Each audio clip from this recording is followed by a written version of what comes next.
This was our goal today, of course, to have the best minds, the professors, the teachers, the researchers, the politicians, but also to have young people in the room. I'm quite happy about this. So without any further delay, please allow me to present today with us is Fabrizia BENINI. She is Head of Unit Digital Economy and Skills at the European Commission.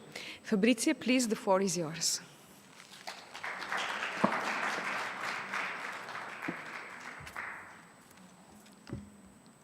Thank you very much. It's really a great pleasure to be here. It's far away from the office, but it's a good opportunity to see and touch and feel the real world and to understand how much progress you are doing in the things that we are busy with each and every day. So just to give you an idea of what I do, my job is to measure the digital economy, or at least to try and measure the digital economy. It's quite difficult, but to understand the extent of the penetration of digital in the society and also in the economy, looking at things like connectivity, human capital, businesses, what they are doing, and other things. And another thing that I'm doing each and every day is to promote digital skills. And this was the topic of this morning. You heard from businesses, you heard from educators, how is digitization impacting on our lives? And now I would like to present to you what the policymakers are looking at this, how they are envisaging and how it is that they are considering the steps that need to be taken, and in particularly the European Commission. So we all agree that digitization is something that is profoundly impacting us. We all have very powerful computers in our pockets, and we all see new forms of work in the cyclists in our cities that deliver food following requests that have been made on the same phones. Now, all of this is very well and good, but the fact is that our citizens are simply not following the pace, the speed of this transformation. If we consider that 30% of people throughout Europe are not able to have the basic skills that allow them to go on the internet, and that 40% of our labor force does not have the necessary basic software skills that would allow them to take the most prestigious jobs, the ones that have no one to fill them, the vacancies that are now running to close to 800 to 1 million throughout the EU. So this is something that the Commission takes very seriously. If you look at the country-specific recommendations, which is an annual exercise that the Commission does after an in-depth analysis of all the programs and all the activities that are done at member state level, it issues, on average, 3 recommendations per member state. Last year, out of all these recommendations, there were 11 countries that had the same recommendation: increase, better, improve digital skills. Why? Well, you see the transformation of the labor markets. I was just talking to you about that, and you heard just the previous panel. There is going to be destruction of jobs, but that's, in a sense, only the smaller part of the picture. The biggest part of the picture is the transformation of jobs. The estimates that have been exchanged by different organizations at the beginning, about 10 years ago, were very catastrophic. Now they are much more targeted, and for instance, the OECD estimates for OECD countries that on average 9 to 12% of tasks, not jobs, but tasks that will be fully automated. This will have an impact that will transform the jobs to which these tasks relate. And it is in the accompaniment of that transformation that we need to put all our effort.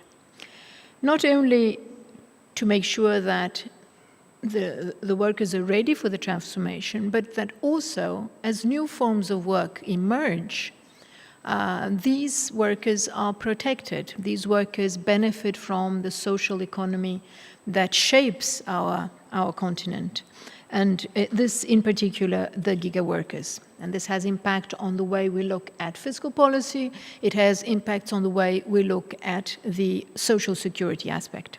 Now, the topic of the future of work has been the subject matter of many organizations.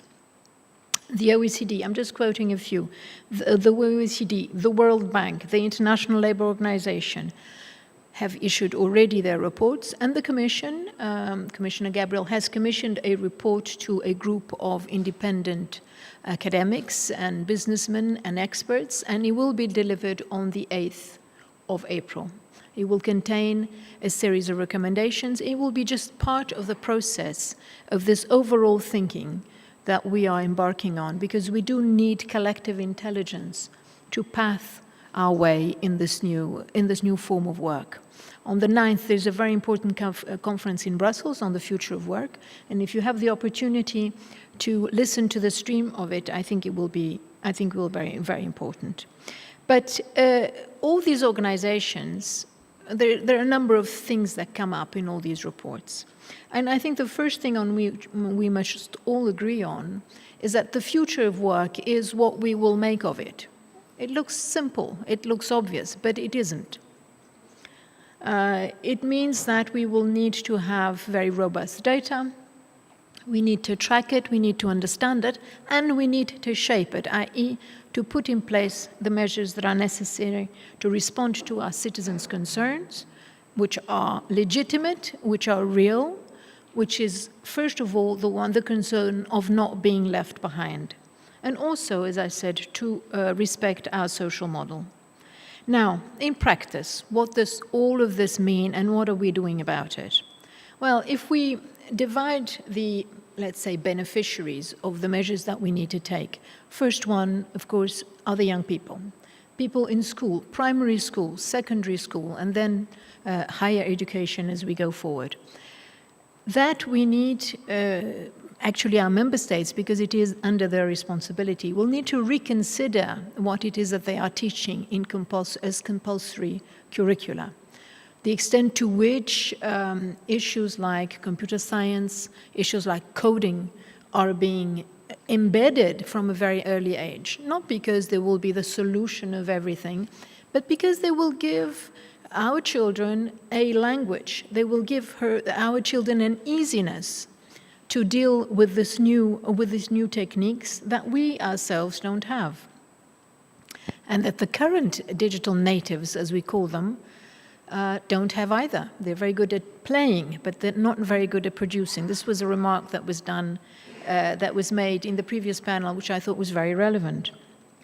Now, Maria Gabriel is passionate about digital skills, and she has launched a number of initiatives, and one of them is Code Week. Code Week is a simple idea. It means having in each school in the EU, or at least in half the schools in the EU by 2020, an event on coding. Whether it be a class, whether it be a whole week, whether it be a continual course throughout the year. And we are on our way to achieve this. We have already touched 2.7 million students, and EU Code Week is something that is a very popular event that takes place all over Europe. Now, these are just indications. The European Social Fund gives very strong financial support to member states to deploy any activity in support of digital skills training. Now, if we look at adults, that's quite a tricky population. Tricky because we take very different forms. We are other citizens, we are retired, we are in the labor force, we are unemployed. And each of these segments needs very targeted actions. They already take place, but we can't be complacent. We need to update what we do in relation to the needs as they emerge. One thing that we will need to consider, and it was said before, is lifelong learning. Lifelong learning, whether we are in active employment or not. Obviously, if we are in active employment, it will be a partnership with the business, with our employers. But we should also consider that as individuals, we should have the right to training lifelong, and this right needs to be supported by the state. There are some examples that are currently ongoing in France. They're very encouraging. It's an individual that gives each person the possibility to have a personal training account. Now, the other type of training that adults need is short-term trainings. The capacity to take what we know presently and just update it to what are the next needs. Specifically on AI, you perhaps remember or not that the Commission has issued already 2 communications setting out the principles how to make AI competitive, inclusive, and human-centric, and is now working on the ethical guidelines, which will be issued very shortly and to which Maria Gabriel spoke this morning. Now, on skills particularly, what we are doing is that we're having a close dialogue with our member states, and we're collecting what has worked in each member state and trying to draw a map of what it is that we can do going forward. But most of all, we had a look at what is the current academic offer on AI in the EU. And I must say the results are quite a wake-up call. There are only roughly 2,000 courses on AI in the EU. That's not a lot. But what you need to know is that 45% of them on the UK. And unfortunately, they have decided to leave the EU. This means that we have to make up for that loss. We have to boost our economic capacity, our training capacity, and to make sure that that training capacity is available throughout the member states, that there is no geographical divide, that there is access to higher education in very advanced digital skills. And to this end, the Commission proposed the Digital Europe program, which is a 9 billion program to deploy advanced technologies. And within that package is 700 million have been reserved for skills.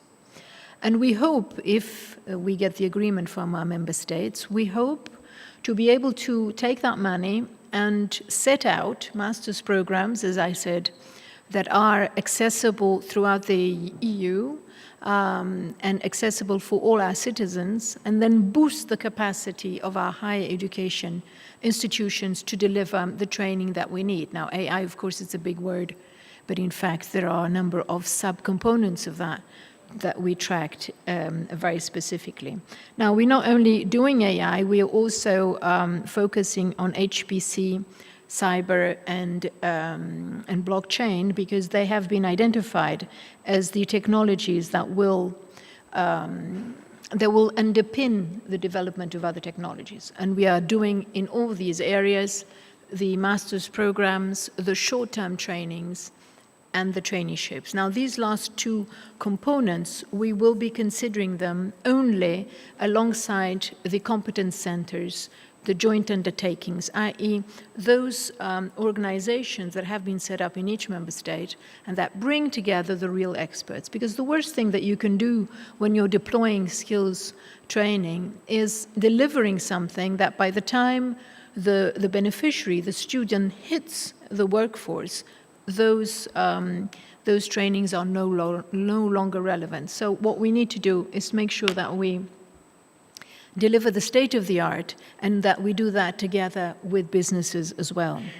Now, the Digital Europe program is by no means the only way in which the EU money, EU budget focuses on skills. In fact, just to underscore what I said previously, i.e. the importance that the Commission dedicates to this, digital skills are funded by 6 programs. You all know Erasmus. Erasmus, for instance, is going to benefit from an exponential increase in funding. And we actually, thanks to Maria Gabriel, have a very specific initiative there, which is the Digital Opportunities Traineeship, which we funded via the Erasmus mechanism. And I'm keen to leave you with that in mind. Digital Opportunities Traineeships is basically the possibility for every graduate student that wants to develop and have an experience in AI, cyber, or any advanced technology to be matched up with a company that is willing to offer that placement. And for 6 months, we will be providing the funding.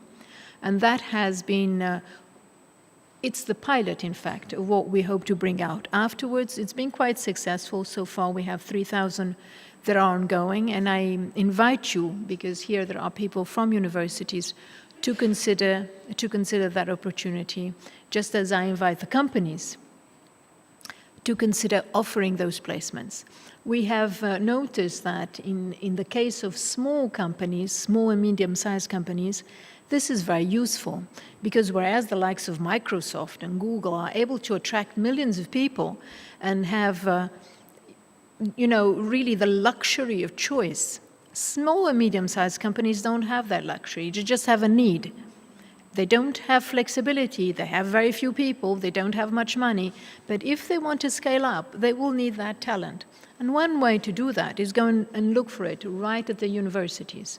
So we match that demand, we provide that link, and we hope to be able to continue to providing it in future.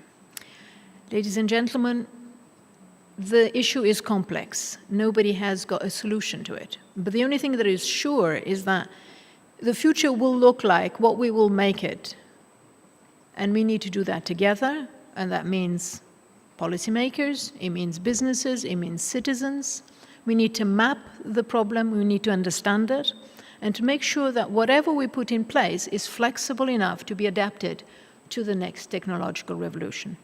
Thank you very much. If you have any questions, I'm willing to answer them, provided that I can still catch my plane.